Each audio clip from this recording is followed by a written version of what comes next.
Mana sih ada orang yang mau tinggal di apartemen rumah sewaan yang bekas orang meninggal gitu.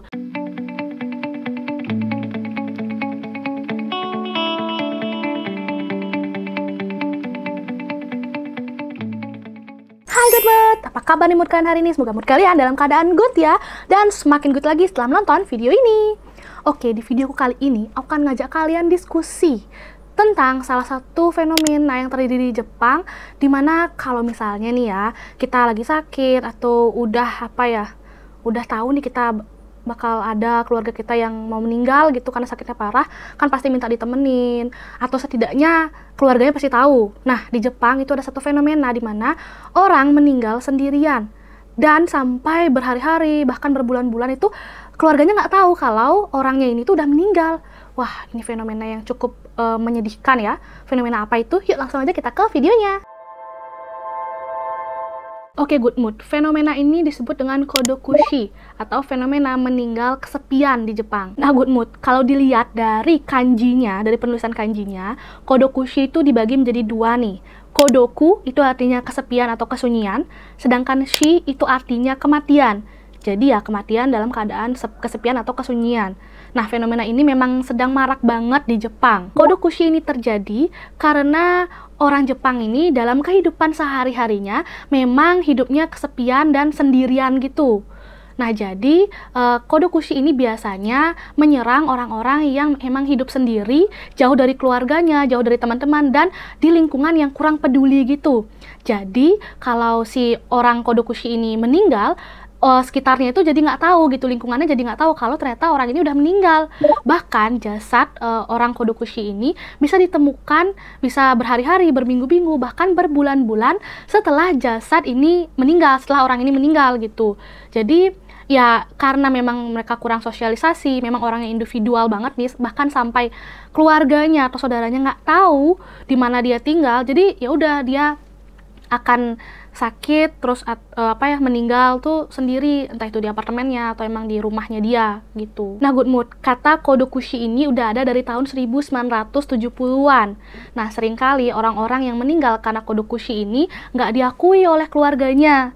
Jadi ya udah dibiarin gitu aja. Jadi akhirnya nanti pemerintah yang akan ngurusin jasadnya itu. Nah, walaupun kata-kata kodokushi ini udah ada dari tahun 1970-an, tapi saat itu pemerintah masih acuh dan kayak ya udah dibiarin gitu aja. Nah, barulah pemerintah mulai bergerak itu pada tahun 1995. Dimana pada saat itu di Jepang ada gempa bumi besar Hanshin Kobe yang melanda Jepang, lalu mengakibatkan banyak orang-orang kehilangan keluarga dan rumah, terutama para lansia nih yang terpaksa menjalani kehidupan sendirian di shelter, yang mengakibatkan mereka merasa kesepian dan tidak mempunyai satupun orang untuk dimintai pertolongan. Nah, sehingga banyak para lansia yang menjadi korban kodokushi karena banyak dari mereka yang ada di shelter tersebut memilih untuk menyendiri, diam gitu, nggak nyari temen gitulah dia. Nah, dan mereka itu juga tidak dapat perhatian lebih dari para petugas yang ada di shelter tersebut. Nah, setelah banyaknya para lansia yang meninggal karena kodokushi, barulah pemerintah bergerak dan mulai memberikan perhatian khusus kepada fenomena kodokushi ini. Nah, lalu karena kejadian ini kan jadinya banyak tuh media-media yang meliput kodokushi, baik itu TV ataupun koran. Nah, walaupun sudah mulai dapat perhatian khusus atau sudah banyak diliput oleh media, tapi ternyata kodokushi ini nggak cuma menyerang lansia aja jadinya. Nah, menurut Japan Today nih ya, melaporkan bahwa fenomena kodokushi atau meninggal sendirian tanpa diketahui oleh banyak orang, itu sudah menyerang orang-orang yang berusia 20 tahun sampai 30 tahunan juga nih di Jepang. Mungkin karena memang tingkat individualismenya si orang-orang Jepang ini tinggi banget ya. Mereka itu kayak nggak pengen dibantu dan merasa kayak gengsi gitu kalau dibantu sama orang lain. Nah, hal ini juga yang menyebabkan ya anak-anak yang berusia atau orang-orang yang berusia 20 tahun, 30 tahun itu juga ikut terserang kodokushi ini. Nah, good mood, menurut salah satu jurnal yang khusus membahas tentang kematian terisolasi, itu katanya ada beberapa faktor nih yang menyebabkan terjadinya kodokushi ini. Nah, faktor yang pertama itu adalah perubahannya atau berubahnya struktur kekeluargaan dari Chokei Kazoku.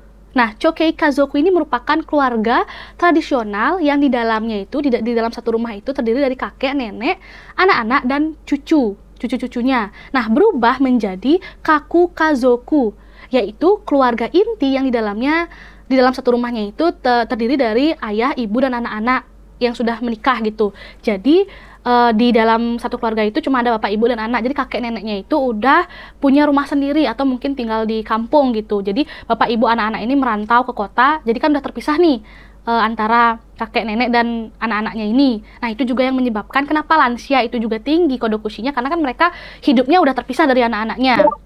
Nah, faktor kedua yaitu perubahan bentuk tempat tinggal dari perumahan biasa menjadi apartemen.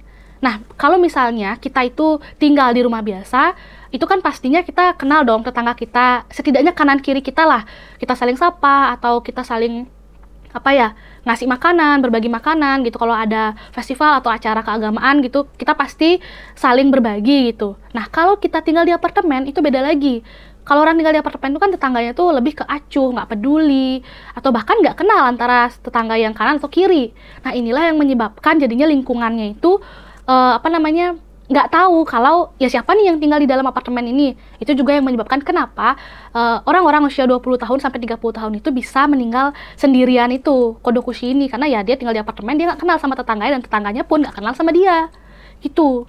Nah, faktor yang selanjutnya atau faktor ketiga itulah faktor ekonomi yang tidak stabil.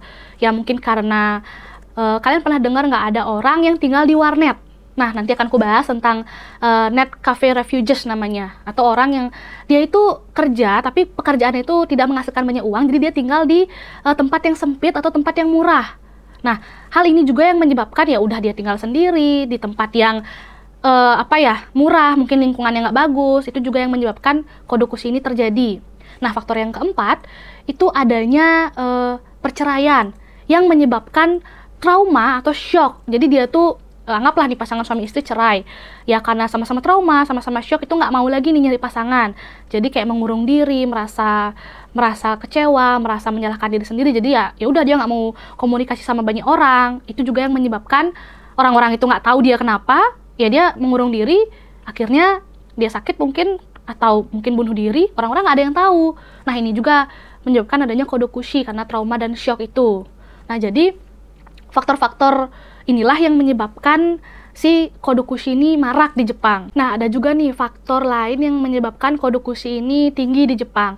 Karena tingginya atau meningkatnya jumlah lansia tapi menurunnya jumlah anak muda. Nah, karena kan orang-orang di Jepang itu enggan menikah tuh. Nah, jadi kan lansianya semakin tinggi, sedangkan anak-anak mudanya itu turun. Karena mereka ya nggak ada yang mau nikah gitu. Nah, setelah itu ya lansianya meningkat, terus karena perubahan struktur keluarga yang tadi, yang yang bapak, ibu, anak itu tinggal sendiri terpisah dari keluarganya atau terpisah dari kakek neneknya. Nah, jadinya ya meningkatlah lansia, dan yang paling sering terkena kode Cushy ini kan emang lansia gitu. Jadi karena faktor sedikit orang yang mau menikah juga sih di Jepang. Nah, karena fenomena kode Cushy di Jepang ini cukup tinggi, jadi ada beberapa dampak nih yang dirasakan oleh masyarakat Jepang. Nah, diantaranya itu ketidakpercayaan antar tetangga. Karena kan, ya anggap aja lah ya, orang yang meninggal karena kode Cushy itu biasanya adalah orang yang sangat amat kesepian. Dan dia sendirian itu di apartemen atau rumah sewaan itu. Jadi orang yang paling dekat itu kan ya tetangganya mereka, ya setidaknya yang di samping rumahnya deh. Di samping rumah sewaan atau di samping apartemennya. Nah, ini kalau sampai orang meninggal karena kode Cushy itu keterlaluan banget nih tetangganya. Karena masa sih dia nggak sadar gitu loh. Ya, anggaplah kamu tinggal di apartemen nih, kalian tinggal di apartemen, terus ada nih di sebelah kalian tahu ada orang, tapi dia sampai berhari-hari nggak pernah keluar, atau nggak pernah terdengar suara apapun, itu kan pasti ada rasa curiga lah ya, ini orang kenapa sih kok nggak ada suara, atau kok aku nggak pernah papasan ya ketemu sama dia, atau yang paling gini dah, yang paling mungkin, kalau apartemen tuh kan ya selat tembok aja tuh, masa sih kalian nggak pernah ngedenger tetangga kalian itu ngebuka pintu? Kalau ngebuka pintu itu kan pasti kedengeran tuh. Nah, karena mungkin kalian sadar nih kok nggak pernah buka pintu sih nih orang, dari sana pun sebenarnya kita udah bisa curiga gitu loh. Nah, tapi kalau sampai ada tetangga kalian yang kena kode Cushy, ya itu artinya kan tingkat kepercayaan antar tetangga itu udah nggak ada gitu loh. Dan ini tuh parah banget, karena ya harusnya kalian orang yang paling pertama sadar dan paling pertama tahu kalau tetangga kalian ini ada apa-apanya atau udah meninggal gitu. Lalu dampak selanjutnya karena kode Cushy ini adalah beban finansial. Nah, orang yang meninggal karena kode Cushy ini kan udah pasti orang yang tadi tuh sangat amat kesepian, dan dia itu udah kayak nggak punya hubungan lagi dah dengan keluarga-keluarganya, dia tuh memutus hubungan dengan teman-temannya, jadi bener-bener lonely, sendiri gitu. Nah, jadi kan dia tuh tinggal di apartemen atau rumah sewaan. Jadi kalau misalnya orang ini meninggal kesepian atau kesendirian, jadinya kan kayak biaya sewa yang yang harusnya itu dibayar tapi enggak karena orang udah meninggal, itu jadinya ditanggung sama yang punya apartemen atau yang punya rumah sewaan. Nah, kalau misalnya orang ini udah meninggal kan, ya pengurusan pemakamannya dan pembersihan kamarnya itu juga ditanggung oleh yang punya apartemen atau yang punya rumah sewaan tersebut. Jadinya ya bebannya itu lebih ke yang punya tempat itu, yang harus ngurusin pemakamannya lah, sampai habis itu bersihin tempat itu, karena orang Kodokushi itu pasti tempatnya dibilang jorok, ya iya, tapi ada juga sih yang enggak, cuman barang-barangnya pasti banyak di dalamnya dan itu harus dibersihin, harus mikir lagi ini barang-barangnya mau dibawa kemana. Ya kalau bisa dijual sih enak ya, kalau enggak ya repot lah gitu loh pemilik apartemen atau rumah sewaan itu. Nah, dampak yang terakhir itu adalah berpengaruh ke harga kamar yang nantinya akan disewakan oleh apartemen dan rumah sewaan ini. Nah, jadinya nih orang yang punya apartemen atau rumah sewaan ini tuh akan mungkin menurunkan harganya, karena kan biasanya orang yang mau nyari apartemen atau rumah sewaan itu kan pasti ngeliat tuh riwayat seperti apa apartemen ini sebelumnya atau seperti apa rumah sewaan ini sebelumnya. Nah, karena di tahu ini yang sebelumnya itu adalah Kodokushi atau orang yang sudah meninggal sendirian, ya bayangin aja gitu loh, kalian mau tinggal di apartemen yang mana sih ada orang yang mau tinggal di apartemen atau rumah sewaan yang bekas orang meninggal gitu. Jadinya kan mau nggak mau pemilik apartemen tuh pasti menurunkan harganya biar apartemen atau rumah sewaan ini tuh ada aja deh yang nyewa atau yang tinggal di sana gitu. Jadi kan berpengaruh juga ke harga sewanya. Nah, sering kali juga orang yang punya apartemen atau rumah sewaan ini nggak mau nerima lansia yang sendirian gitu, karena ya takut terjadi Kodokushi ini lagi. Jadinya ya mungkin orang yang sendirian atau lansia itu agak susah mencari apartemen atau rumah sewaan ya, karena pastilah pemilik apartemen atau rumah sewaan ini juga kayak jaga-jaga gitu, takutnya ini orang Kodokushi lagi gitu, karena kan udah pernah terjadi sebelumnya. Nah, selain dampak buruk tadi ya yang udah aku sebutin dari Kodokushi, ada juga nih dampak bisnis yang muncul akibat fenomena Kodokushi ini. Nah, ada dua bisnis yang bisa dijalankan kalau misalnya terjadi fenomena Kodokushi ini.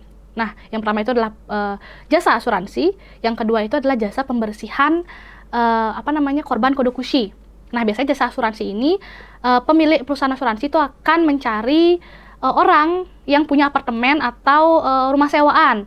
Nah, jadi perusahaan asuransi itu akan mulai melakukan penawaran untuk pemilik kamar sewa atau apartemen. Nah, jika ada penghuni yang meninggal karena Kodokushi di bangunan miliknya, jadi penawaran yang diberikan itu meliputi biaya pembersihan apartemen dan juga kompensasi sewa. Nah, cukup menjanjikan mungkin ini ya. Nah, lalu yang kedua itu adalah jasa untuk membersihkan, khusus atau dalam bahasa Jepangnya itu tokushu seishou. Nah, dari perusahaan pembersih, mereka menawarkan jasa pembersihan yang dikhususkan untuk Kodokushi.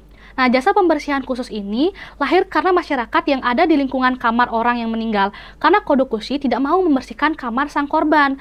Karena jasad dari korban Kodokushi itu mengeluarkan bau yang busuk kan, karena ya diketahuinya kan baru beberapa hari, apalagi beberapa minggu. Nah, ini kan baunya pasti sangat menyengat, dan biasanya jasad dari korban itu sudah dikerubungi oleh lalat atau binatang-binatang pemakan bangkai lainnya. Nah, perusahaan pembersih khusus inilah yang menawarkan jasa pembersihan diantaranya tuh pembersihan ruangan, pengumpulan barang-barang, kenangan untuk diberikan kepada keluarga kalau keluarganya mau ya, dan keluarganya menganggap. Nah, keluarga biasanya diberiin yang keluarga yang jauh gitu. Lalu juga mungkin membersihkan cairan-cairan yang keluar dari jasad tersebut, menggunakan cairan antiseptik khusus dan pewangi khusus yang tidak dimiliki oleh perusahaan pembersih biasa. Nah, jadi di sini ya itu merupakan dampak bisnisnya lah yang muncul di Jepang akibat fenomena Kodokushi ini. Nah, fenomena Kodokushi ini semakin meningkat dari terjadinya COVID dari 2020-2021 itu.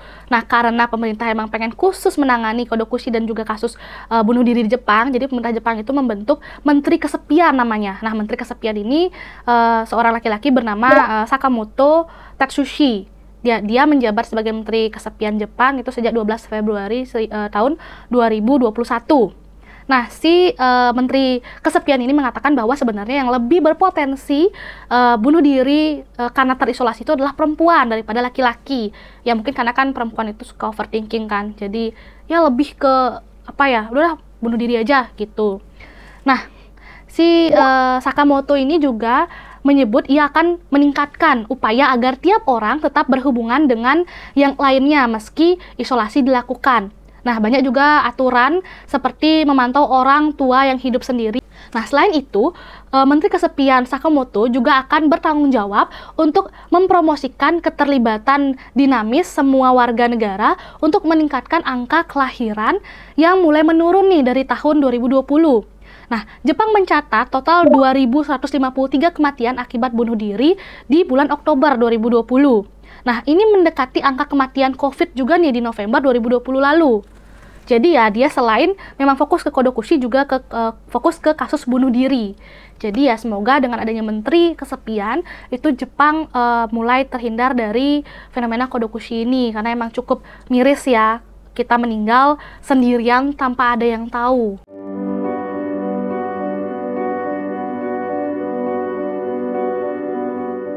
Nah, itu dia Good Mood. Gimana menurut kalian tentang fenomena Kodokushi ini? Sebenarnya menurutku miris ya, karena kan ya kita sebenarnya makhluk sosial yang harusnya itu ya saling bersosialisasi, saling peduli lah antara satu sama lain. Ya walaupun nggak banyak sih kita harus punya teman, setidaknya adalah orang yang dekat sama kita dan peduli sama kita. Karena kalau kita ada apa-apa, kita bisa ngasih tahu orang tersebut dan nggak sampailah terjadi yang namanya meninggal dalam keadaan kesepian dan nggak ada orang yang tahu gitu. Jadi ya kalian jangan deh terlalu memutus hubungan dengan keluarga atau teman-teman, apapun perasaan yang mungkin kalian punya terhadap mereka. Intinya kalian tuh makhluk sosial, kita makhluk sosial, kita masih perlu orang-orang di sekitar kita. Oke? Jadi terima kasih telah menonton video ini sampai habis. Sampai jumpa di video berikutnya. Dadah!